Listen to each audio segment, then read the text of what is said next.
Está começando mais um Acredite Se Quiser, Arquivo Fenômeno. E hoje eu não tenho a companhia do Sr. Fujek, mas estou com um time de respeito para falar de um assunto muitíssimo interessante. Não é mesmo, Sr. Rafael Jacaúna? Olha, eu tô muito impressionado com essa notícia porque eu vejo pessoas que acreditam muito que os ETs não só já frequentam a Terra como passeiam por aqui, entrando em uma contradição argumentativa aí. Então fica a observação, vamos explorar um pouco isso hoje. Era pra você falar do que nós vamos falar hoje, mas tudo bem, eu vou aceitar a sua entrada.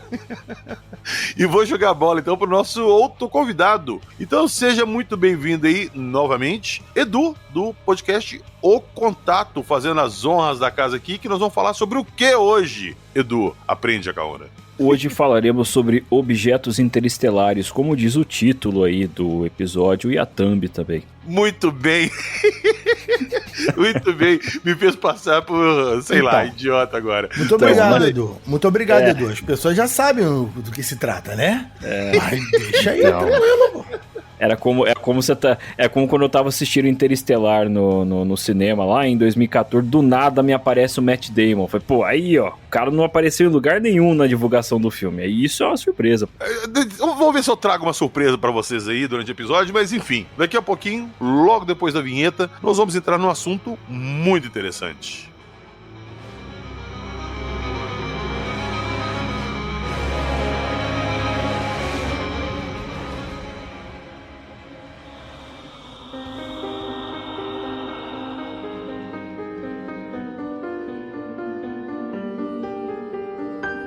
Nuvem de Oort, ligação gravitacional, Borisov, curva de luz, cometas sombrios.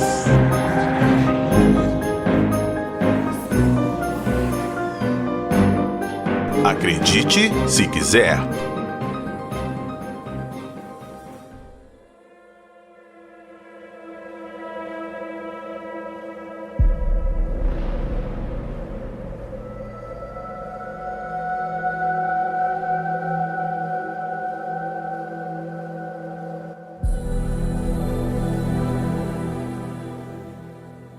Bom, o meu especialista, Sr. Fujek, não está aqui hoje, mas eu trouxe um outro especialista, o Edu, que... Edu, rapidinho, dá o seu currículum vitae aí pra galera. Você tem um blog voltado pra astronomia, né, velho? Que é o blog do astrônomo, não é isso? Isso, blog do astrônomo de astronomia, astronáutica e afins, tá no ar desde 2006, quando a internet era tudo mato, e participei aí de vários projetos de divulgação científica, especialmente ligados à astronomia, mas não apenas, e pude participar de alguns projetos mesmo de astronomia dentro do ambiente acadêmico, né? Eu estou concluindo aí a faculdade de física, estou cursando também ciência de dados, e já me formei aí em cursos técnicos mais ou menos ligados a algumas coisas que podem ser úteis na ufologia, por exemplo, mecatrônica e aviação. Eu tenho 3 especializações técnicas em aviação e tal. Então, quem quiser, depois eu passo meu LinkedIn aí pra vocês. Eita, a carteirada foi brava. Essas suas qualificações explicam muita coisa, porque a gente tava gravando um episódio lá com o pessoal do Contato, e toda hora que eu falava alguma coisa de astronomia, você virava o olho pra mim. A gente tava em vídeo ali, eu falei bosta. Então isso explica muita coisa. Mas vamos lá então. Vamos lá que eu tenho muitas dúvidas e eu espero que hoje você compreenda que o meu conhecimento nessa área é quase zero. Próximo do zero. Mas vamos lá. Objetos interestelares. Já quero que você diz pra gente o que são esses objetos interestelares. PH, tudo é objeto interestelar, sim. Eu falo os anômalos, que a gente às vezes localiza, ou radares captam, ou pessoas, ou astrônomos amadores captam esses objetos. E esses objetos supostamente não deveriam estar lá. Vou dar um exemplo. O Moa-Moa. Então, Edu, define pra gente aí o que são esses objetos interestelares. E a gente pode começar pelo Moa-Moa aí, você pode usar ele de exemplo também. Bom, um objeto interestelar, como a própria expressão diz, é um objeto que vem do espaço interestelar, então ele não estava inicialmente no sistema solar, e veio de fora e está passando por aqui. Ao contrário do que muita gente pensa, o sistema solar não é composto apenas pelo Sol e os planetas. Na verdade, esse é vamos chamar assim, um miolinho do sistema solar. Ele se estende muito além disso e existem regiões muito mais vastas, com populações muito diferentes do que os planetas. Então, existem regiões que são populadas apenas por asteroides ou planetas anões, cometas adormecidos, digamos assim, e esses cometas vêm de fora dessa região mais ampla que a gente realmente compreende como sistema solar. Em algumas situações eles podem se aproximar mais ou menos da região onde a Terra está nesse sistema, mas a nossa tecnologia permite uma detecção um tanto limitada disso. Não é exatamente uma novidade a noção de que esses objetos existem. Isso já é um conceito que existe há muito tempo na astronomia, mas a nossa tecnologia só chegou ao ponto de permitir detecções há poucos anos. Então, o Oumuamua, por exemplo, que foi descoberto, salvo engano, em 2017, ele foi, sim, o primeiro de seu tipo a ser descoberto, mas não era o primeiro objeto interestelar a passar pelo sistema solar. Até porque o sistema solar está aí há 4,5, 5 bilhões de anos, a gente não tinha telescópios o tempo todo para estar olhando. Assim como esses objetos de fora podem passar pelo sistema solar, o próprio sistema solar, em seu nascimento e sua evolução, também enviou objetos para fora. Os planetas, isso é uma espécie de consenso na astronomia, eles não nasceram nas posições que ocupam hoje no sistema solar. E à medida em que eles trocaram de posição para que chegassem na configuração que existem hoje, eles ejetaram alguns pequenos objetos do sistema solar. Então, essa é a contrapartida aí. São objetos interestelares que o Sol ou o nosso sistema solar ofereceu para o ambiente da Via Láctea e que podem ter alcançado outras estrelas. E foi isso que aconteceu com outras estrelas. Elas também tiveram em seus sistemas eventos de algum tipo de passagem próxima desse objeto por algum planeta, alguma colisão, alguma coisa que deu uma energia de movimento muito grande para esses objetos, eles deixaram esses sistemas estelares. E aí, ocasionalmente, eles passam perto da gente. E aí, por conta da nossa tecnologia, como eu tinha comentado, a gente está começando a detectar isso agora. Ô Edu, rapidinho, tirar uma primeira dúvida com você aqui. Para mim, o nosso sistema solar, ele era delimitado ali pela órbita dos planetas. Então a gente pega o último planeta da órbita do sistema solar, Plutão. Então o nosso sistema solar, minha dúvida, eu tenho que tirar minha dúvida. Deixa eu adicionar aqui, porque o Edu é um profissional do mais alto gabarito, mas ele não é professor. Eu vou tentar falar da forma mais Pior que eu sou, fácil. Aí ele é professor também, é chupa. Universitário, né? Ah, tá. Não, aí não cheguei lá ainda. Eu tô falando de professor de criança, PH. Não. Sim, não. Eu não sou professor universitário, mas já dei aula para ensino médio e tal. Então pronto, eu tô perguntando a pessoa certa. Então, Edu, vou tentar explicar pro PH de uma forma mais... como se ele estivesse no 5º ano. Plutão não é mais planeta, PH. Não tá, mas eu queria... há 30 anos atrás, quando eu estudava na escola, Plutão é planeta. Eu sei que agora ele é um protoplaneta. Calma, Goiaba, deixa eu falar.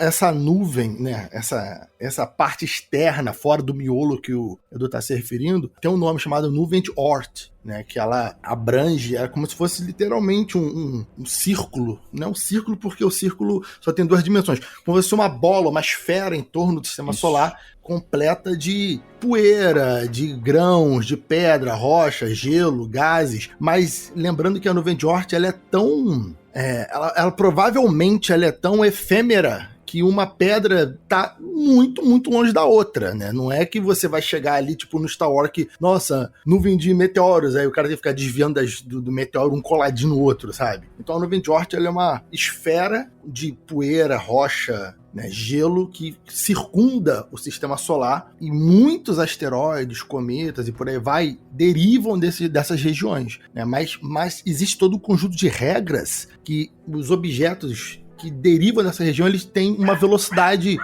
minimamente prévia conhecida, eles se movimentam de uma forma em um ângulo que se pode medir fisicamente. Então, quando você tem um ângulo muito específico, uma velocidade muito alta, se acredita que esses objetos sejam de outra esfera solar, né, vindo de outras estrelas, por isso eles são interestelares. Como o Edu falou, sim, o 13 Atlas, que é esse mais recente, ele seria o terceiro, que foi marcado pelo sistema atual, mas não quer dizer que só 3 vieram, né? O terceiro que foi atualmente registrado pelo sistema, né? E por aí vai, o catalogado. Sim. E aí eu vou recomendar rapidinho, lá no canal do blog do Astrônomo no YouTube, no ano passado, no finalzinho de junho, não me lembro se foi realmente no dia 30 de junho do ano passado, eu fiz uma live lá sobre pequenos corpos do Sistema Solar. Então tudo aquilo que não é o Sol ou os planetas, a gente explicou lá, e aí justamente a gente fala sobre a nuvem de Oort, o cinturão de asteroides, o cinturão de Kuiper, essas outras regiões que as pessoas geralmente não conhecem. Então, vamos lá, deixa eu ver se eu entendi. O Halley seria o cometa Halley seria um objeto interestelar? Não. Putz. Ele é um membro, um cometa não é um objeto interestelar, ele é um membro do sistema solar, normal, só que algumas vezes você tem objetos que vêm de fora do sistema solar e eles exibem atividades que fazem com que ele se pareça um cometa. E muitos cometas, eles têm, como eles vêm de muito longe do sistema solar, essa região que o Jacaúna trouxe muito bem pra gente, a nuvem de Oort, pensa nela como se fosse uma bolha em volta do Sol, mas uma bolha gigantesca. Assim, ela vai até quase a metade da distância até a estrela mais próxima. Ela tem coisa de 1 ano-luz, não é? De diâmetro. De diâmetro não, de tamanho, não é? De raio, né? Um pouco mais de 1 ano-luz de raio. Então, assim, é um negócio, para os padrões planetários, é um negócio enorme. E aí, quando acontece alguma perturbação nessa nuvem, por exemplo, a passagem de uma estrela mais próxima, que acontece quando o Sol, em seu movimento pela Via Láctea, passa mais próximo do plano da galáxia, que é uma região que tem uma população estelar maior. Então ele se aproxima mais dessas estrelas. Essa nuvem ela pode ser perturbada gravitacionalmente, e aí um desses objetos ele pode ser atraído para essa estrela, pode ser roubado por ela, ou então pode ser atraído para dentro do sistema solar por conta dessas perturbações. É aí que um cometa vem em direção a gente. Ou então simplesmente esses cometas eles têm essas órbitas extremamente elípticas, extremamente achatadas, e eles estão lá naquela região tão distante e até hoje não deu tempo de eles chegarem até aqui, porque isso leva muito tempo. Essa nuvem pode ter se formado quando, por exemplo, como eu tinha comentado que os planetas muito provavelmente não se formaram nas posições que eles têm, vamos supor que Júpiter, que é o maior planeta do sistema solar, a massa dele é 2,5 vezes a massa de todos os planetas juntos, esse planeta tenha se formado mais longe do Sol. E aí, por algum motivo, ele se aproximou. Por conservação de energia, você tem uma massa muito grande se aproximando do Sol, para a gente manter a energia de rotação do sistema, você precisa também de uma massa muito grande se afastando dele. Na impossibilidade de puxar para longe do Sol outro planeta de seu próprio tamanho, ele trouxe incontáveis pequenos objetos para muito longe do sistema. E aí pode ser que tenha criado o cinturão de Kuiper e a nuvem de Oort. É um exemplo, tá? A validade dessa hipótese é discutida, mas é o tipo de evento do sistema solar que criaria esse tipo de coisa.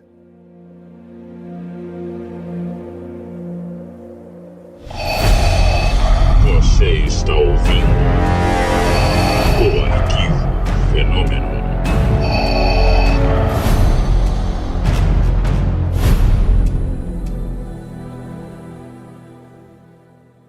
Mas então nós temos aí, Edu, o Momoa, que a gente citou antes aí. O Momoa tá no nosso sistema solar. Ele tá lá e chamou a atenção das pessoas porque, obviamente, ele era uma coisa anômala que não deveria estar lá. O que é o Momoa e por que ele tá ali e qual que é a história dele? Por que ele chamou a atenção? Então, PH, o Momoa, ele já passou, né? Esses objetos interestelares, uma das características deles é que eles passam numa velocidade muito alta, que é a velocidade propriamente de escape do sistema solar. Né, filha? Então eles passam direto. Então a gente tem uma chance de pegar informação, porque depois é só se a gente inventar uma nave para alcançar eles depois. Peraí, então o Momoa não tá mais no nosso sistema solar e foi embora? Ele não está mais na região planetária. Então, peraí, rapidinho, Edu. Então me explica, o que é o Momoa? Por que ele chamou atenção? E se ele é um objeto só de passagem, como qualquer asteroide, por que ele chamou tanta atenção e criou essa história toda? Sim, o Edu falou correto. Ele está no sistema solar, mas ele está se afastando. Ele não vai fazer a volta, vai retornar, não vai fazer... Ele vai demorar muitos anos para sair, né, porque o sistema solar é muito gigantesco, né, mas ele não voltará, supostamente, até onde se sabe hoje. Assim, quando a gente encontra um objeto novo, E hoje isso é muito feito pela comparação de imagens que são feitas da mesma região do céu ao longo de várias horas ou então vários dias. Você vê ali alguma coisa se mexendo naquela região do céu. Até existe um projeto de caça a asteroides, que é um projeto internacional de ciência cidadã, vamos botar entre aspas, ciências amadores, em que as pessoas podem ter acesso a essas imagens de um telescópio chamado Pan-STARRS, que gera uma quantidade tão absurda de imagens que não existe cientistas no mundo para avaliar isso. Então por isso que se chama a comunidade em geral para avaliar. Essas pessoas recebem um treinamento básico ali e tal, e podem participar disso. São premiadas pela União Astronômica Internacional por suas descobertas, enfim. Você sabe que se passar esses dados pro Joab, ele faz isso no final de semana, né? Tudo, sozinho. Muito provavelmente ele já participou disso. Muito provavelmente. Eu vou perguntar ele depois. Tá? Eu acho que já participou. Inclusive é uma atividade muito legal para fazer com escolas. Eu cheguei a fazer com alunos uma vez.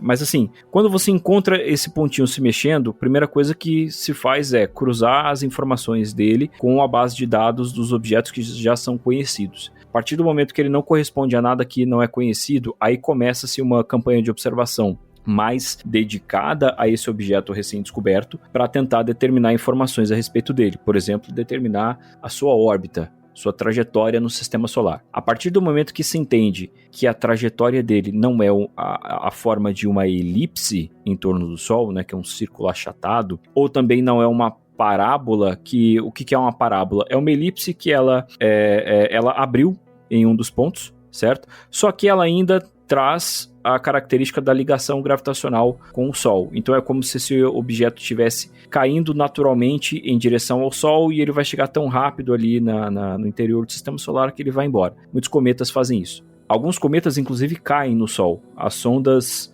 SURO e SDO já registraram isso várias vezes.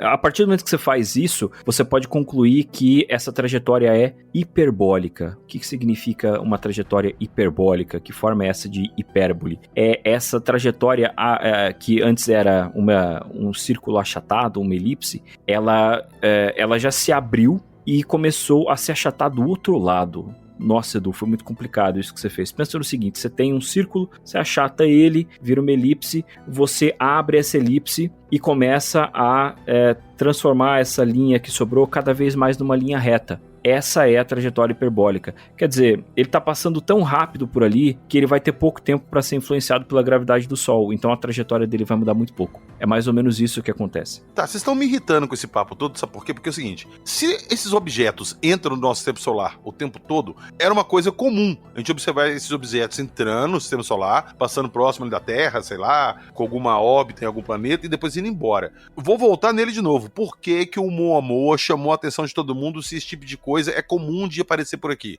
Aí tem dois motivos. Primeiro, nossa tecnologia só chegou ao ponto de fazer essas detecções agora, e aí a gente volta na comparação da região planetária do sistema solar e o sistema solar como um todo, e pela questão midiática. Olha, tem um objeto vindo do espaço interestelar, tá para passar perto de tal planeta. Meu Deus, são os alienígenas. Ai, meu Deus. Pronto. Chamou atenção. E ele furou a bolha por causa disso. O Borisov, que veio... ele veio até mais acelerado do que o Oumuamua. Peraí, quem que é o Borisov? Achei que você ia falar que era um astronauta russo, um cientista russo. Não, então, Borisov, ele foi o segundo objeto desse tipo a ser descoberto, entendeu? E aí ele já não chamou tanta atenção porque isso não era necessariamente uma novidade, sabe? Não era a primeira vez que... Isso foi já em 2019, não era a primeira vez que se falaria na televisão, no jornal, na internet, no podcast, onde quer que seja, que existia um objeto interestelar passando pelo sistema solar. Então não chamou tanta atenção da mídia em geral. Da comunidade científica, sim. Assim como agora o 3i Atlas. Mas na mídia geral...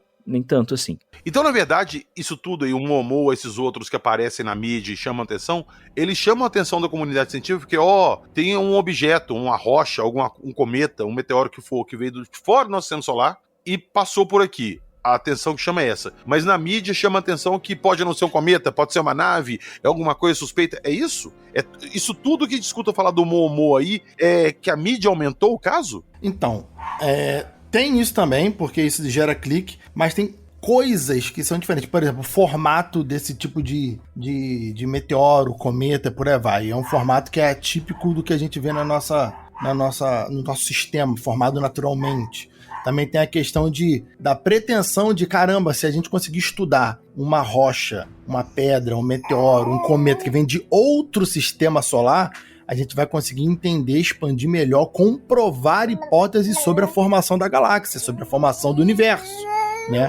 Então existe também esse tipo de pretensão. E sempre sobre o ângulo que esses objetos entram no sistema solar, né? O 13 Atlas chama muita atenção atualmente por causa do ângulo que parece tão preciso, seria aquele ângulo de 1 em 10 mil, de 1 em não sei quantos milhões, fazendo a rota. Então tem todo essa possibilidade de raridade acontecer. Porque, por exemplo, o objeto podia ver de cima para baixo, supondo que o prato galáctico, que o prato do sistema solar, né, exista, né, um prato no universo solto, mas que ele tenha um plano horizontal, esse podia estar inclinado de 45 graus, 90 graus, passar como se fosse uma agulha por um tecido, mas ele veio numa forma como se ele seguisse, ele tá com, sei lá, uns 5 graus de diferença do horizonte, né, do prato do sistema solar, digamos assim. Então ele tá muito alinhado, parece que lembra muito como se um satélite artificial tivesse sido enviado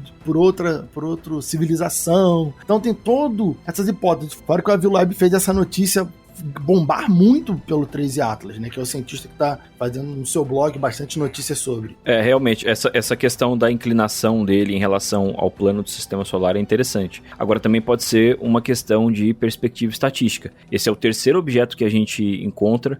Vamos supor que a chance disso fosse de 1 em 10 mil. Então, na hora que a gente tiver 10 mil objetos desses estudados, a gente vai poder ter uma certeza maior para poder falar, realmente, isso é raro, e nós detectamos uma raridade logo no começo. Pode ser também. Pera aí, rapidinho.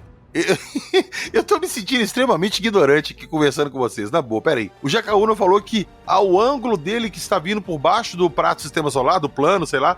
Cara, como é que você sabe onde que é cima e embaixo ali no espaço da Terra? É que quem tá na China tá embaixo, quem tá no Brasil tá em cima? Ah, não, mas aí é uma mera questão de convenção de referência. Norte-Sul é uma convenção de referência. É só você pensar no seguinte, se você olhar o horizonte do sistema solar em relação à Terra, Júpiter não tá para cima e não tá para baixo. Júpiter estaria, a grosso modo, do lado, entendeu? Não entendi, mas tudo bem, vamos lá. Imagina uma mesa, PH. Imagina uma mesa e você coloca várias bolas em cima dessa mesa. A Terra é uma dessas bolas. Se você estivesse olhando de uma bola para outra, a próxima bola estaria no mesmo horizonte do que você, entendeu? Tá, tipo um alinhamento ali dos planetas, entendi. Exatamente, eles estão meio que alinhados, eles estão com uma diferença, entre aspas, de altura, né, porque isso é uma convenção, como o Edu falou, mas existe um alinhamento galáctico, entendeu? A galáxia, assim como o sistema solar, existe um alinhamento, tanto que existem muitos sistemas solares que eles têm outro alinhamento em relação a gente. Quando a gente olha esses outros sistemas, às vezes a gente não vê direito porque eles estão em pé em relação a gente, tá entendendo? Entendi. Eles estão na horizontal, eles estão na vertical em relação ao sistema solar, então existe toda uma problemática de visualização do alinhamento galáctico.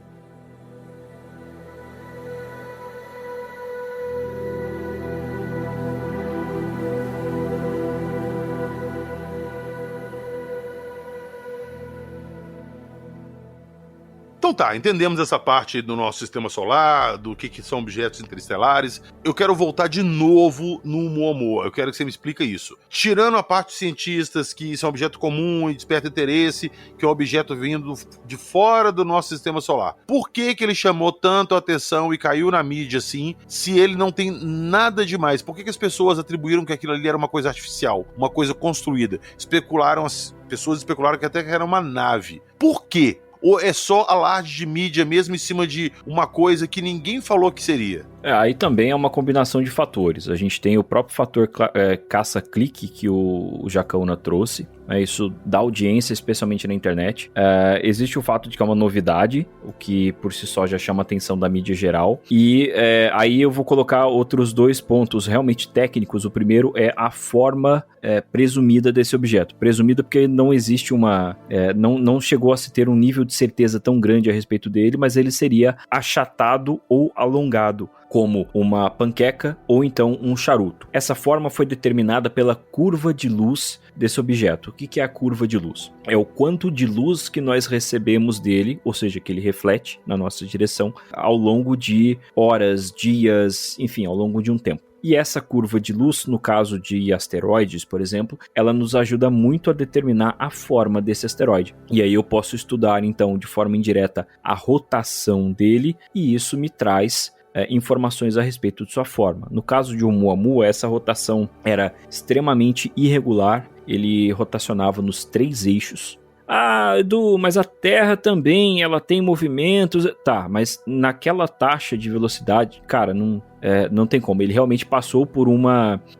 por eventos muito energéticos para adquirir aquela rotação. Por exemplo, ser ejetado do seu sistema solar. E a sua forma, então, alongada, também é muito semelhante à forma de charuto, né, que se vê tanto na ufologia. Aí já associaram, é uma nave-mãe, é não sei o quê. Segunda característica técnica, a aceleração não gravitacional que esse objeto teve. O que significa isso? Esse objeto, e assim como todos os objetos do sistema solar, naturalmente vão seguir uma trajetória determinada, especialmente pela gravidade. Em casos específicos, você tem outras forças que atuam, mas vamos colocar aí que é determinado pela gravidade. O Oumuamua, em determinado momento, foi observado que ele desviou-se da trajetória gravitacional dele. É como se ele tivesse acelerado de uma forma artificial, como se ele tivesse ligado foguetes, o que nunca foi observado. A questão é que isso também está sendo visto, eu não sei até que ponto isso está sendo detectado agora com o 3 Atlas, mas cometas que são muito conhecidos, muito bem determinados em relação a esses objetos interestelares, eles também passam por esse fenômeno quando eles se aproximam do Sol e passam para dentro, digamos assim, da órbita de Júpiter e recebem energia do Sol suficiente para que o gelo que existe dentro deles passe a se evaporar. Ele passe a se sublimar. Ele passa da fase sólida do gelo para a fase gasosa sem passar pela fase líquida. E essa aceleração seria tipo efeito Stirling por causa do Sol? Para fazer, seria como se fosse um efeito Stirling de uma espaçonave no Sol. No caso específico do Oumuamua, é mais difícil dizer isso, porque de uma perspectiva externa, então vamos supor que eu estou fora do sistema solar, parado ali, só olhando o movimento das estrelas e dos outros objetos que tem ali no meio interestelar. O que aconteceu com o Oumuamua foi que ele tinha o movimento médio da nossa região da galáxia, como se ele acompanhasse os outros objetos da nossa região da galáxia, o que significa que ele já trocou energia com outros objetos por muito tempo, né? Então ele já está na média, e aí o Sol passou perto dele e alterou sua trajetória. De um ponto de vista externo, foi isso que aconteceu com o Oumuamua. Então é ainda mais difícil para a gente dizer que esse objeto poderia ter sido enviado para nós artificialmente, porque era o Sol que estava indo em direção a ele, não o contrário. Então essa aceleração dele é explicável cientificamente, não tem nada ali de é uma nave extraterrestre. Então, aí a gente tem essa aceleração não gravitacional que é condizente com o que cometas experimentam. A polêmica com o Oumuamua começa quando nós não temos detecção de atividade cometária. Significa que ele não teve atividade? Não, significa apenas que nós não fomos capazes de detectar, seja por nossas próprias limitações tecnológicas ou porque essa atividade era muito tênue ou uma combinação dos dois fatores. Mas a órbita de cometas é muito mais difícil de se determinar com precisão quando eles passam com maior frequência pela região do sistema solar interno, por exemplo, o cometa Halley, ou então cometas de curto período que sofrem uma influência de Júpiter com uma frequência maior, porque são cometas que vêm de uma região mais distante do sistema solar, podem passar pelos planetas, quando passam por Júpiter, eles têm a sua órbita modificada, e aí eles ficam, entre aspas, presos na região planetária do sistema solar, e aí eles perdem o seu gelo muito mais rápido. Eventualmente, quando esse gelo acaba, ele pode se transformar, por exemplo, num asteroide, que é um objeto ali que não tem mais gelo, não tem mais atividade cometária, sobrou a poeira, algumas rochas, e é isso, né? A gente deveria então encontrar também um objeto que seria o meio termo. E nós estamos começando a descobrir agora, de alguns anos para cá, os cometas sombrios, né, Dark Comets, que são asteroides que têm uma atividade cometária muito tênue. Todos eles foram descobertos próximos da órbita da Terra, que é justamente a região que nós temos tecnologia para detectar esse tipo de atividade ainda. A gente não consegue olhar com tanta precisão tão longe. Então existe um viés aí também. E aí também tem uma curiosidade da formação desses objetos, que a tendência no espaço, PH, é que os asteroides e as coisas mais se formem meio que num formato, sei lá, de amendoim.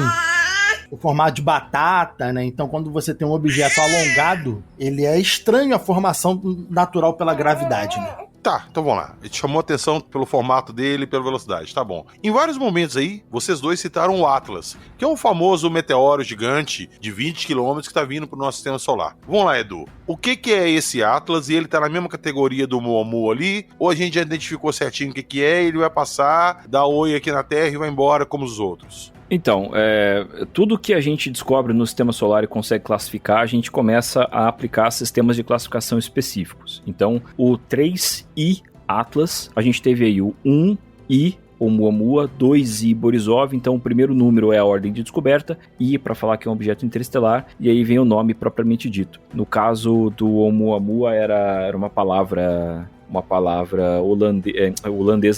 havaiana, sobre um mensageiro que vem de longe, alguma coisa assim. Borisov é uma referência ao descobridor do objeto, e Atlas também. Atlas era o nome do telescópio que descobriu esse objeto. Para começar, a principal diferença é que ele já tem atividade cometária muito mais visível. Hubble já fez imagens ali muito claras de uma cabeleira, né, uma coma, que é aquela parte mais difusa que envolve o núcleo do cometa, e o que parece ser uma cauda muito, muito tênue. Então, a primeira grande diferença é essa. Ele é, de fato, um cometa interestelar, porque ele tem essa atividade cometária muito clara, né, e veio do espaço interestelar, e, enfim, essa é a primeira coisa que a gente precisa saber dele. A trajetória dele tem uma excentricidade maior que a do Borisov, então ele vem ainda mais acelerado, né? Em relação ao Sol, ele está a quase 60 km por hora, o que significa que ele realmente vai deixar o sistema solar e vai passar pelo seu ponto mais próximo do Sol no final de outubro desse ano. Então ele ainda está vindo em direção a gente. Ele passou a órbita de Júpiter há pouco tempo, está vindo em direção à órbita de Marte, da Terra, vai passar por dentro da órbita de Marte, não alcançará a órbita da Terra e vai seguir viagem rumo ao espaço interestelar depois de muitos anos. Perguntinha idiota do PH rapidamente. Ele vai ser visível ao olho nu quando ele estiver nessa distância da Terra? Não. Não, porque o mais próximo que ele vai passar da Terra, ele vai passar quando a Terra estiver atrás do Sol, ele vai estar passando do outro lado do Sol. Entendeu? Eu entendi. Isso, né, a galera que gosta de uma conspiração tá falando que isso aí foi totalmente intencional, porque ele tá se escondendo dos nossos olhos. Aí começa todo tipo de alegação, entendeu? Agora, tamanho, você comentou aí de 20 quilômetros. Isso. Não, eu tinha visto aí que ele poderia ter até 5,5 km, mas a última estimativa que eu vi antes de gravar foi que ele poderia ter até menos de 1 km, muito provavelmente. Pô, só vão diminuindo ele, né? Quando tá longe é uma nave gigante, colossal, muda de direção, acelera, tá vindo. Aí vai chegando perto, não acelera mais, não tem 20 km, é só uma pedra. O lance, PH, que é muito difícil de ver, né?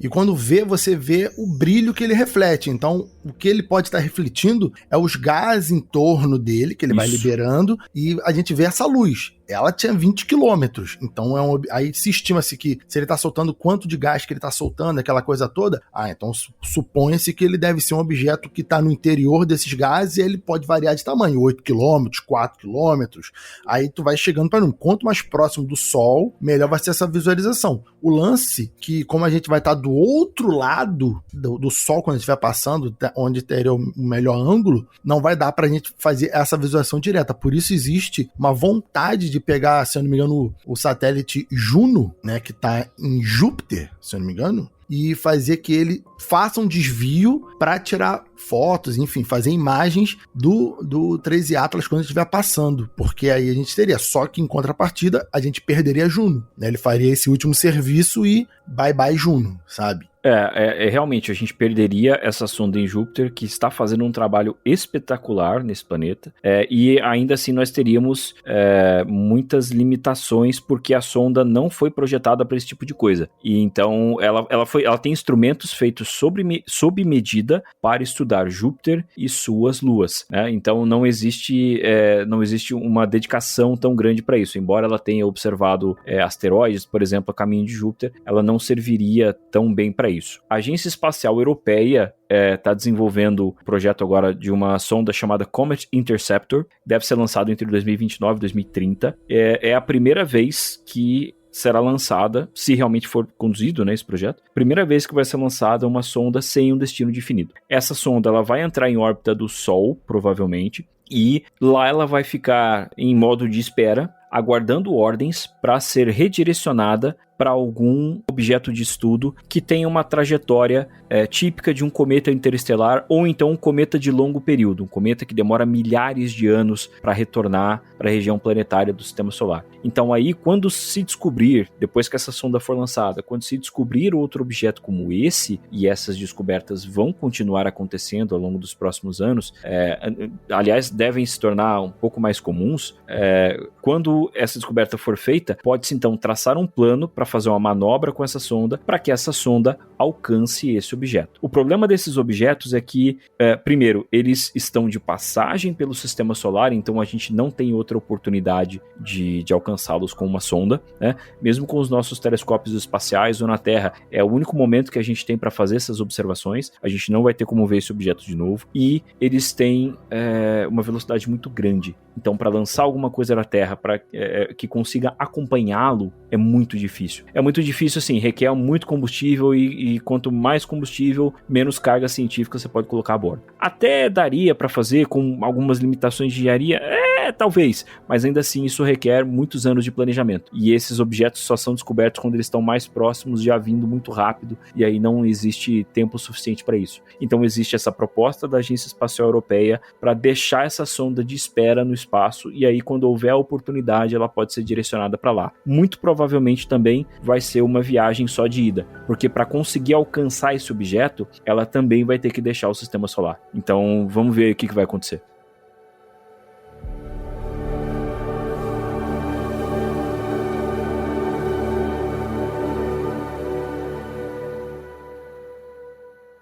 Bom, eu coloquei o Moamo e o Atlas aí em primeira na nossa conversa, porque eu achei que eles teriam uma explicação assim mais tranquila, mais comum. Mas agora eu quero já partir para as coisas assim que são meio inexplicáveis. Ou pelo menos eu imagino que sejam. Eu quero falar agora e te perguntar, Edu e Jacaúna, Black Knight. Dizem que a primeira pessoa que captou o Black Knight foi o Tesla. Em 1899, ele captou sinais de rádio que seriam provenientes do Black Knight. O que é o Black Knight? E já aproveitando antes do Jacaúna estragar a brincadeira, ele tá no nosso Sistema Solar ainda, e por que ele chamou atenção? E o que é ele?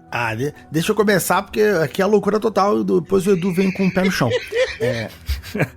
O Black Knight, quando eu fiz, caraca, há muitos anos atrás, eu fiz uma postagem sobre Black Knight em algum lugar que eu não lembro aonde. E basicamente ele tem várias fotos, né? E se tu investigar direitinho, tu vai até descobrir o que são essas fotos, supostamente. Mas o Black Knight seria um satélite artificial colocado em volta da Terra por algum intuito. Muito provavelmente nos pesquisar, nos observar. Ele estaria... Uma coisa extraterrestre, então. Isso, seria um objeto extraterrestre, como você disse. O Tesla teria supostamente detectado ele, e ele estaria em órbita da Terra, sabe-se lá há quanto tempo, desde quando. Supostamente, ele não está mais há muitas décadas, já desapareceu, né? Ele sumiu. Antes ele era declaradamente visto, ele sumiu, se eu não me engano, na época do... Ele desapareceu supostamente na época que o homem começou a ir para o espaço, né? Ali na década de final de 70. Você tá me zoando, é coincidência então. Não, então, existem supostamente fotos dele dessa época. E depois disso ele, né, os donos dele falaram assim, mas deu merda, os caras começaram a botar gente com máquina fotográfica em nave, vamos tirar daí, e ralaram ele. Algumas teorias sobre ele dizem que ele não foi embora, que ele só se afastou, meio que abriu o ângulo dele para trás da Lua, ali alguns vão dizer até os pontos de Lagrange, que ele estaria orbitando nos pontos de Lagrange, mas ele ainda estaria nos estudando. Supostamente, existem teorias mais recentes que existem dezenas até centenas de objetos desses, camuflados em lixo espacial ou coisa do tipo, que coletam informações do nosso planeta. Então, o Black Knight seria um objeto, uma nave. Se eu não me engano, originalmente eu lembro que ele tinha o tamanho coisa de uma picape. ele era do tamanho de um carro, ele não seria uma puta nave de quilômetros, ele seria algo grande como uma picape, né, um 4x4, algo assim, não seria uma nave colossal nem próximo desses objetos que estamos falando aí, que estão na casa de alguns quilômetros ou quase isso de tamanho. O resumo é isso. Eu, inclusive, estava falando das fotos do Black Knight. Um tempo atrás eu estava pesquisando isso e eu vi pessoas falando que aquilo ali seria uma manta térmica de uma estação espacial que soltou e ficou em órbita e fotografaram aquilo. Só que a gente tem registros antes antes até do Sputnik, que foi o primeiro satélite a ser posto em órbita. A gente tem registro dele. A gente está falando de 1899 com Tesla. Então, para mim, essa desculpa da manta térmica aí é muito esfarrapada. Não, calma aí, PH, calma aí. O registro do Tesla não é uma foto. Não tá. São sinais de rádio que ele captou. Exato. Supostamente, ele não tem... Até onde eu sei, escreveram que o Tesla captou, mas eu não sei se tem o livro escrito à mão, assinado pelo Tesla, dizendo que ele fez isso, entendeu? Mas a história é que o Tesla captou sinais de rádio vindo do céu, e esses sinais eram detectáveis e todo dia passava na mesma hora, assim como o satélite atualmente faz e tal. Mas isso é o que dizem que o Tesla detectou. Eu não sei se o Tesla de fato escreveu e assinou embaixo sobre isso. Então, pera aí. Edu, eu quero que você me responda sobre Black Knight, dá a sua posição e o que você acha, o que você descobriu sobre. E assim que você acabar, o Jacaúna me puxou um negócio aqui muito interessante que eu quero te perguntar. Vamos lá primeiro. O Black Knight.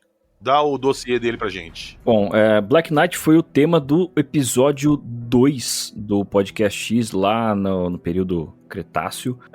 E assim, é uma história que ela é criada em cima de vários elementos separados que podem ser explicados sem muita dificuldade separadamente, tá? Então, o que o Tesla teria captado, inclusive ele chegou a dizer que poderiam ser, não necessariamente que eram satélite em órbita da Terra, mas que poderiam ser sinais inteligentes, são ecos de longa duração, que são fenômenos naturais que acontecem com ondas de rádio na atmosfera da Terra em algumas circunstâncias específicas. Por exemplo, você já deve ter ouvido falar, o pessoal mais velho deve ter já visto / ouvido isso, você consegue pegar rádios da Europa de madrugada aqui, porque as condições atmosféricas permitem a propagação dessas ondas de forma que elas se refletem em algumas camadas e são refletidas por uma distância maior, então a gente consegue pegar. O que o Tesla estava recebendo eram sinais que se propagavam dessa forma em algumas situações específicas, tanto que ele próprio teve certa dificuldade em replicar essas detecções, porque as condições atmosféricas não eram as mesmas. Tá? Então existe uma explicação para o que ele e, nas décadas seguintes, outros radioamadores detectaram. Inclusive, justamente isso foi utilizado para justificar essa descoberta até anos depois. Na corrida espacial, e aí já realmente considerando que já tinha sido lançado Sputnik e tal, houve observações diretas de astrônomos amadores e também de astrônomos profissionais de satélites em torno da Terra, sem que esses registros de satélites fossem encontrados. Muitos anos depois, especialmente após o fim da Guerra Fria, quando muitos documentos foram desclassificados, foi desclassificada uma série de documentos sobre o programa Corona, se não me engano, que era um programa dos Estados Unidos, da Força Aérea, para lançar satélites espiões, e muitas vezes detectou-se que esses satélites e também alguns de seus estágios de foguete eram o que esses astrônomos estavam observando. Então eles não iam encontrar nenhum registro de satélite ali, justamente porque esses registros estavam secretos na época. Inclusive esse programa ele tinha... como transmitir as imagens era muito complicado, as câmeras faziam fotos ali no sentido tradicional ali com filme, depois o rolo de filme era colocado em uma cápsula que era separada do satélite, essa cápsula entrava na atmosfera, abria paraquedas e um avião tinha que coletar essa cápsula pelo paraquedas antes dela bater no chão, porque era muito sensível e esse impacto poderia danificar o material, seja o material ali do próprio filme ou da cápsula, enfim, não era seguro o suficiente. Em alguns casos, satélites espiões já foram destruídos para evitar que a tecnologia que pudesse sobreviver à reentrada caísse nas mãos de potências inimigas. Sobre a foto, essa foto é muito famosa, quem digitar aí Black Knight, espaço, satélite, vai achar lá uma foto tirada no espaço, você tem o horizonte da Terra ali com a atmosfera no fundo, existe uma forma negra e existem várias fotos fotos dessas. Só que a cada foto a forma é diferente. Isso foi uma manta uma manta de proteção térmica que escapou durante uma caminhada espacial da STS-88 em 1998, que foi, se não me engano, a primeira da construção da Estação Espacial Internacional, que conectou o primeiro módulo russo ao primeiro módulo americano. Não me lembro se era o Zarya ou o Zvezda ao módulo Unity. Então a gente tem aí o vídeo dessa manta se desprendendo ali durante a atividade e se afastando, e também os astronautas tirando as fotos que hoje são ditas que são do Black Knight. E outra coisa, um negócio em órbita, cara, já é difícil fotografar um avião a partir do outro. Quando você fala de um negócio que está a 28 mil km por hora em órbita da Terra e outro objeto a velocidade semelhante indo em outra direção, cara, não vai ter como fotografar. Não faz o menor sentido dizer que essa foto realmente é de outro objeto que estaria em órbita e não sei o quê. A história fica um pouco mais complicada quando você tem um astrônomo e autor de ficção científica que disse que captou sinais de rádio desse objeto e que ele teria decodificado esses sinais. E aí sim existe a ideia de que esse objeto era muito antigo, ele estaria há 13 mil anos em órbita da Terra, porque essa mensagem decodificada por esse astrônomo traria um mapa estelar de uma região do céu como era 13 mil anos atrás. O problema é que os nomes que eles dão para essas estrelas são os mesmos. Ela foi decodificada em inglês, que era um idioma que não existia na época. Mas pode ter sido transmitida depois. Enfim, essa mensagem apresenta lá o sistema solar deles e tal, mas isso não interessa, porque o próprio cara disse que era mentira. Então, assim, não só a mensagem ela acaba sendo vaga em alguns sentidos, ou não fazendo sentido em outros, como o próprio cara já admitiu que foi uma mentira dele para vender um livro, ou para chamar atenção para alguma coisa, enfim. Então, Black Knight não tem sustento, não. E eu gosto dessas teorias, eu amo teorias da conspiração, acho maravilhoso. Mas o problema é que eu conheço como funciona, por exemplo, um pouquinho sobre decifrar idiomas antigos, um pouquinho sobre decodificação. É quando aparece o cara falando, não, decodificamos a mensagem da época, tarará. Eu só fico, porra, que mentira, nossa senhora, não dá, porra, não dá pra fazer isso não, rapaz, não é assim que faz. O cara fez isso sozinho? Não é assim que funciona decodificar uma língua de 13 mil anos atrás, caramba, e aí o cara lê e vê o mapa estelar, putz. Mas pra quem não entende absolutamente nada, né, no sentido quem é ignorante, naquele mesmo sentido da ignorância mesmo, das pessoas que não têm conhecimento sobre o assunto, parece incrível, foda, parece plausível, mas não é.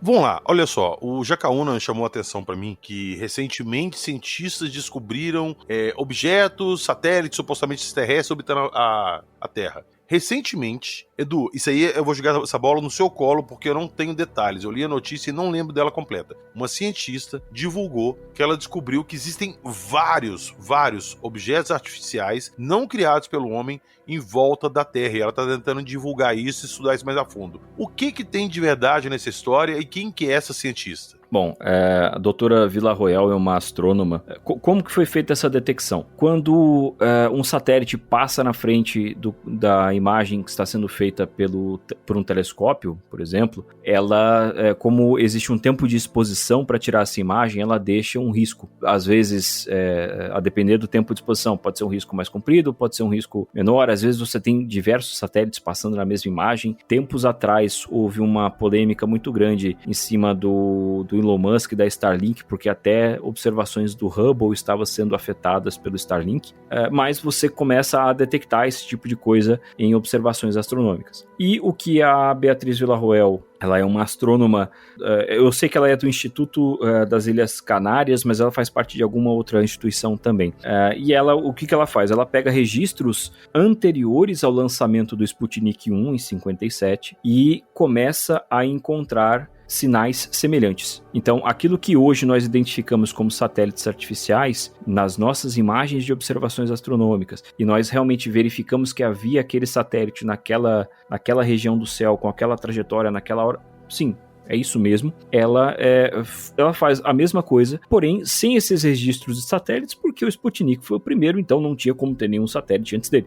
E aí o projeto se chama VASCO, Vanishing and Aerial Sources During a Century of Observations, então fontes que desaparecem e aparecem em um século de observações. né, que ela pega essas observações muito mais antigas e compara com dados modernos, e aí ela identifica essas fontes de luz que podem ser de satélites, né, de fontes artificiais, ou então de outros objetos que desapareceram. E aí você tem então esses sinais de objetos muito reflexivos, né, como satélites. Por que é muito fácil a gente ver, por exemplo, a Estação Espacial Chinesa ou a Estação Espacial Internacional? Porque elas têm uma superfície reflexiva muito grande, então a gente vê com uma facilidade maior. Ela descobriu, por exemplo, satélites artificiais em órbita geossíncrona, o que é muito interessante, antes de 1957. Por que a órbita geossíncrona é interessante? Essa órbita é uma órbita que tem o mesmo período da rotação da Terra. Então, voltando um pouquinho para o ensino médio, lei de Kepler, quanto maior a órbita, maior é o seu período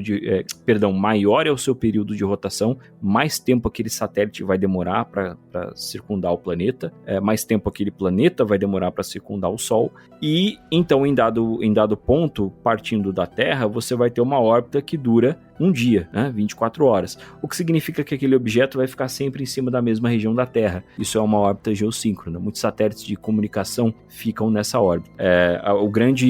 A grande sacada da Starlink para baixa latência foi conseguir fazer uma rede que troca muito rápido os seus pontos ali de conexão na órbita baixa. Então o sinal não precisa viajar até lá e voltar. A gente está falando aí de 36, 37 mil quilômetros mais ou menos. E aí no caso de satélite de órbita baixa, você pode ter satélites a partir de 200 quilômetros, por exemplo.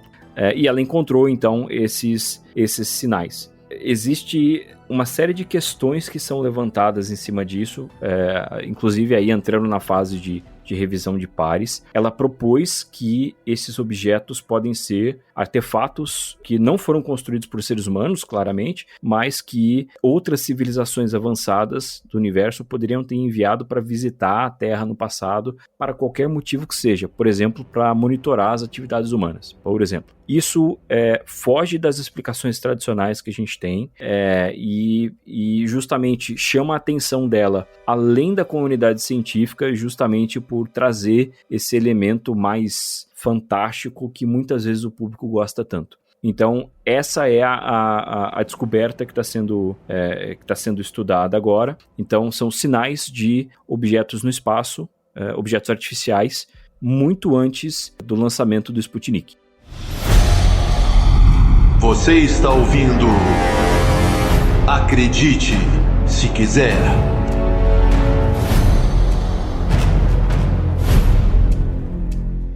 Então, para encerrar nosso episódio de hoje, eu vou te fazer mais uma pergunta, que acho que foi a pergunta que motivou a gente a estar gravando esse programa hoje. Quando a gente estava gravando lá pro Contato, um tempo atrás, você chegou a citar comigo que o Vallée, o Jacques Vallée, todo mundo conhece, que escuta a gente aqui, o famoso ufólogo francês, ele há muitos anos atrás, ele tinha detectado sinais de rádio e de satélites fora da Terra, e ele tinha material para provar isso que ele estava falando. E que um belo dia, militares chegaram lá no escritório dele e confiscaram tudo que ele tinha a respeito disso. E ele ficou... Como assim? Por que fizeram isso? Não deram explicação e foram embora. Vamos lá, Edu. O que tem de verdade nessa história? O que aconteceu nessa história do Vallée? Explica direitinho aí. Se não me engano, ele falou isso no podcast do Joe Rogan, ou algo assim. Mas ele teria descoberto, acho que foi em 61, ele trabalhava acho que no Observatório de Paris, mas tinha financiamento do Centro de Estudos Espaciais da França, que é uma espécie de agência espacial francesa, e eles detectaram um satélite numa órbita retrógrada, que é uma órbita que vai contra o sentido de rotação da Terra. É muito mais difícil lançar um satélite assim, porque ele requer muito mais energia para ser colocado no espaço, você precisa de um foguete muito mais potente, você precisa de motivos muito fortes para colocar um satélite nessa órbita retrógrada, porque você poderia simplesmente colocá-lo no mesmo plano de órbita, na mesma altitude, no sentido convencional, com um custo muito mais barato. Então aquilo realmente era muito incomum para a época. Até hoje mas para aquela época muito mais, né, com a tecnologia mais limitada e os custos mais elevados. Não existia foguetes suficientemente poderosos para lançar um satélite nessa órbita. Então a equipe começou a até especular que a Terra poderia ter capturado um asteroide naturalmente, como já aconteceu outras vezes. Marte fez isso algumas vezes também, né? As 2 luas de Marte são asteroides capturados. Júpiter e Saturno tem várias luas que são asteroides capturados. E eles começavam a achar que poderia acontecer isso. E aí, segundo o relato do Vallée, antes que mais estudos pudessem ser feitos, um superior da instituição e um militar mandaram que eles apagassem a fita de rastreamento antes que pudessem traçar melhor a órbita do objeto. E foi esse episódio que despertou interesse no Vallée, ou pelo menos ajudou a despertar interesse nele, né, em objetos não identificados e a possibilidade de fenômenos inexplicados envolvendo termos, né, que se usa de lá para cá, discos voadores, OVNIs e tudo mais. Então ele traz essa ideia de que se descobriu algo potencialmente artificial, mas que instituições e pessoas sem identificação, inclusive militares, ordenaram que os registros fossem apagados. Não sei até que ponto pediram o silêncio dele realmente a respeito disso. Pediram, ordenaram, enfim. Mas a questão é que muitas décadas depois ele falou isso numa entrevista, né? Então não é algo que ocorreria numa pesquisa científica tradicional. Se descobre alguma coisa ali realmente intrigante, de repente aparece alguém e fala assim, não mexe nisso aí não, deixa isso quieto, apaga esse negócio aí e fica quieto. Então isso despertou nele a ideia de que existe alguma coisa a mais e que também existem pessoas ou instituições que têm interesse de que esse algo a mais não seja revelado. Eu vou aproveitar aqui, então, essa deixa que você deu aqui com essa história e pedir a opinião de vocês. Eu vou dar minha opinião aqui e depois vocês falam a opinião de vocês. Pra mim, faz muito sentido que, se existem realmente civilizações avançadas vivendo fora da Terra, em outros planetas, outras galáxias, ou dimensões, o que seja, que eles joguem satélites aqui pra monitorar a gente. A gente não faz isso com outros planetas, não manda sondas pra investigar os planetas e ver o que tem lá. Vamos um pouco, a gente manda uma sonda pra um planeta, sei lá, do sistema solar aqui. Eu tô dando um exemplo, tá? Não é que vai ter vida lá não. Mas vamos um pouco, a gente manda uma sonda pra Marte, pra vigiar Marte ali e ficar orbitando Marte. Se tem vida lá, a gente vai captar essa vida e esse satélite vai ficar pegando dados ali e passando pra gente. De uma forma ainda que remota, com poucos dados, mas a gente sabe que tem vida ali e pode ficar monitorando isso. Vocês não acham que essa história de satélites artificiais de outras civilizações orbitando a Terra não é uma história muito plausível? Mais plausível até do que naves visitando a gente com seres. Olha, eu vou dar minha opinião depois do Edu, porque eu vou aloprar, então vai lá, Edu. Vai lá, Edu, vai lá, calmaria da tempestade, vai lá. Sabe o que é mais louco? Eu vou concordar com o PH, cara. Olha só. Putz, tá vendo? Eu acho mais plausível que a ideia de sondas sejam favoritas a esse tipo de exploração primária do que uma nave com vários seres e tal. Porque faz muito mais sentido e também pela perspectiva antropológica, porque é isso que nós fazemos, né? Até por segurança e custos e tudo mais. Cientificamente, eu acho que o mais próximo que a gente pode trazer disso é o conceito das sondas de Bracewell. O Ronald Bracewell era um radioastrônomo e ele ficou conhecido com esse conceito de sondas nos anos 60, quando ele propôs que uma civilização inteligente de outro sistema solar poderia enviar para o nosso sistema solar uma nave não tripulada, uma sonda, né, para fazer essa exploração de forma passiva e autônoma. Então não teria ninguém ali dentro, ela não receberia comandos dos seres que a criaram, porque também levaria vários anos para esse sinal de rádio viajar. Mas estava ali sempre coletando dados, tirando fotos, pegando amostras. Eu também acho bem mais plausível, cara, porque é o que a gente faria.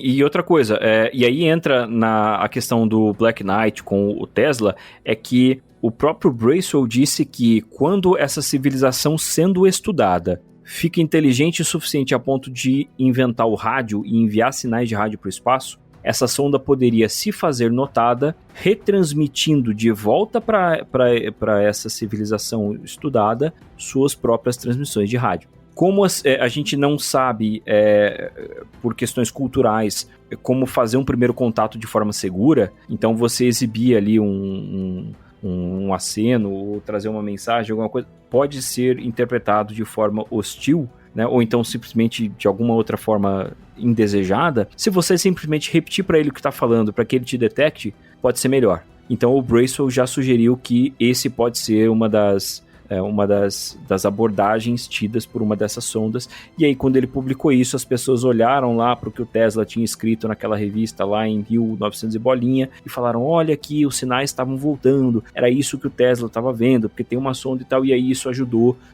décadas depois, a criar essa imagem do Black Knight e tudo mais.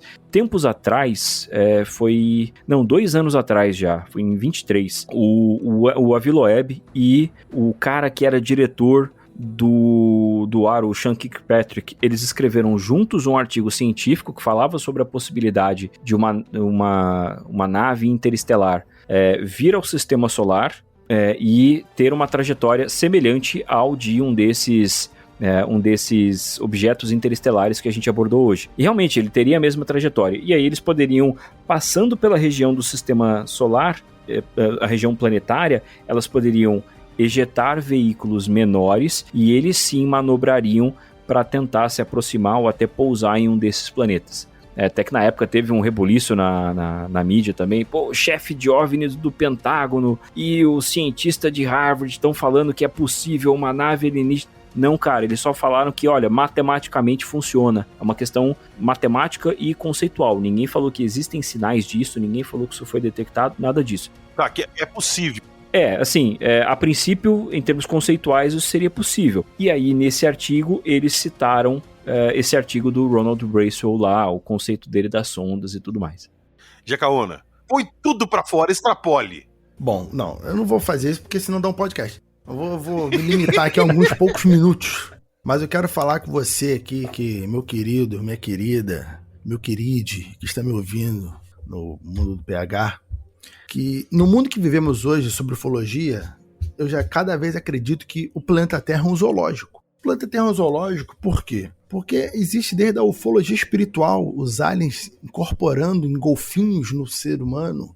Todo mundo visitando, é alien de luz, é disco voador, é interdimensão, é fantasma ET, é ET fantasma, é ET demônio, é reptiliano, é Grey, é abdução de cabra, abdução de cabrito, abdução de cachorro, abdução de gente, é disco voador gigante, disco voador pequeno, é esfera, é luz bola, é não sei o quê. E ainda, supostamente, satélites e até naves mães gigantescas que atravessam o sistema solar para ser fotografadas em grande velocidade e também naves mães que sugam hidrogênio do Sol, supostamente. Isso é, tudo acontece nessa porcaria desse lugar que a gente vive.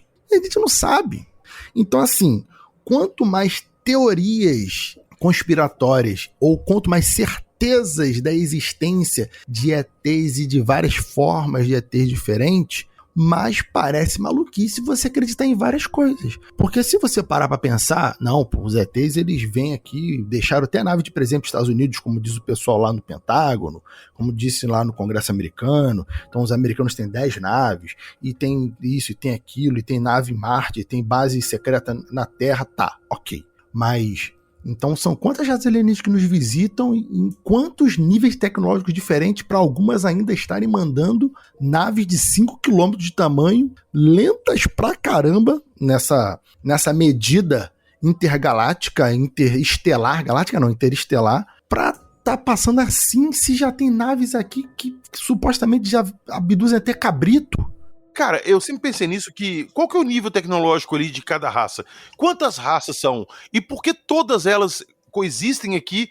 Você não já teve casos? Sim, mas é bem difícil escutar um caso aí de uma nave atirando em outra, de uma guerra interestelar dentro do nosso limite da Terra aqui. Pois é. Por isso, PH, eu comecei a minha fala com isso aqui é um zoológico, cara. Sim. Isso aqui, porra, cara, PH, quando tu vai entrar na ufologia espiritual, vai ter lá o alien que é tigre, aí tem um alien que é reptiliano, aí tem um alien que tem cara de leão, tem um alien que tem cara de não sei o quê, tem um alien que é polvo, tem um alien golfinho, tem um alien os caralho. Aí tu olha o planeta Terra e fala assim, porra, aqui tem todas as espécies que tem uma raça alienígena super fodona no espaço, e aqui são animais. Será que nós, seres humanos, somos os porteiros do zoológico e ainda estamos fazendo cagada no nosso trabalho? Ô, Jacal, uma coisa que eu sempre pergunto, que eu sempre falo aqui, é o seguinte: se existe vida fora da Terra, se existe planetas com vida inteligente fora da Terra, Será que eles têm um ecossistema tão abundante de vida igual a Terra? Ou é essa abundância exclusiva da Terra? Como é que é isso lá? Existe uma raça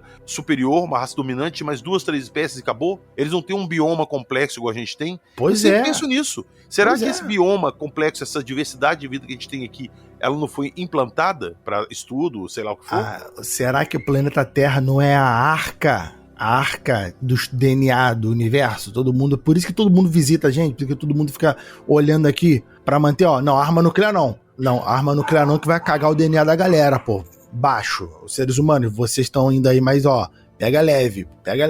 Não, aí não pode. Entendeu? O pessoal vem aqui pra supervisionar se o DNA tá sendo gerido, sei lá, a raça, imagina assim, a raça dos tigrinhos lá de Orion, eles deixaram os gatos aqui na Terra pra preservar a herança genética primordial deles. Porque lá no planeta deles não tem mais gato, não tem mais leão, como é todo mundo leonino, tigrinho. Isso faz sentido demais, cara. Isso faz muito sentido. Então, fica aí, eu falei que ia chutar o balde, o negócio tava super matemático, sério, e eu venho aqui pra falar, pá! É isso aí, pô. Então, se tu acredita em todas as teorias de conspiração, cuidado. Geralmente uma anula a outra. Então, muito cuidado. É isso aí. Real.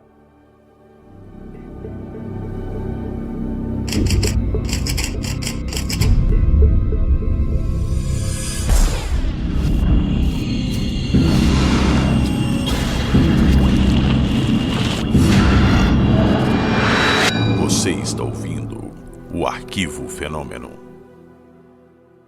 Então foi isso. Hoje falamos sobre objetos interestelares. E se você tem alguma pergunta, alguma dúvida sobre esse tema, deixa lá pra gente no Instagram, deixa lá pra gente nos comentários lá do Spotify.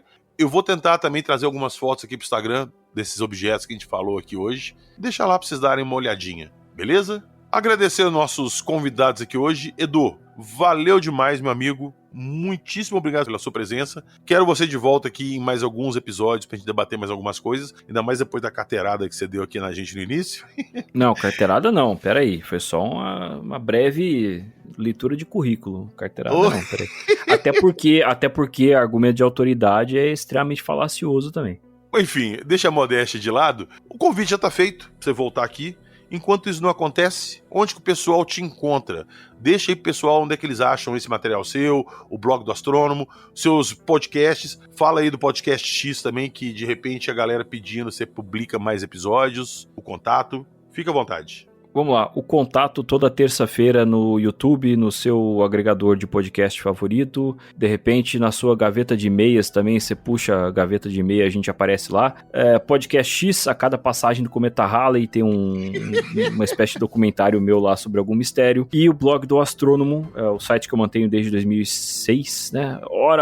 Hora mais recorrente, hora menos recorrente também, mas tem bastante material de astronomia lá. Muitos desses tópicos que a gente trouxe aqui hoje estão explanados em posts lá. E um recado que eu preciso dar: está no ar a campanha do Catarse do Ruído Oficial, como a CIA manipulou a ufologia, livro do meu companheiro de podcast, Gustavo Cornacchioni, em que ele fala sobre a influência que a inteligência dos Estados Unidos teve na percepção do público a respeito de casos ufológicos desde os anos 40 para cá. Então tem lá a campanha do Catarse com várias recompensas aí para quem quiser ajudar. Por favor, queiram ajudar, e acho que a principal recompensa é justamente o preço do livro, né? Então a tua chance de comprar o livro na promoção é agora. É isso aí. Senhor Rafael Jacaúna, fique à vontade também para deixar seus trabalhos aqui para a galera encontrar. Olha, sempre um prazer estar aqui visitando ele,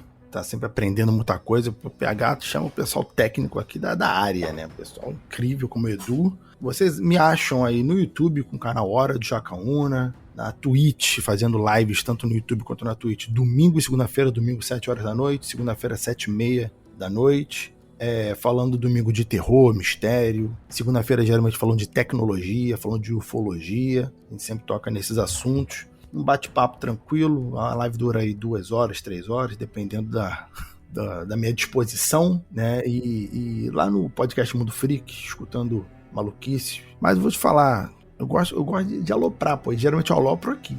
Mas aqui é o local certo, velho. Aqui você tá em casa. Aqui na minha live onde a gente vai longe. É isso que eu espero.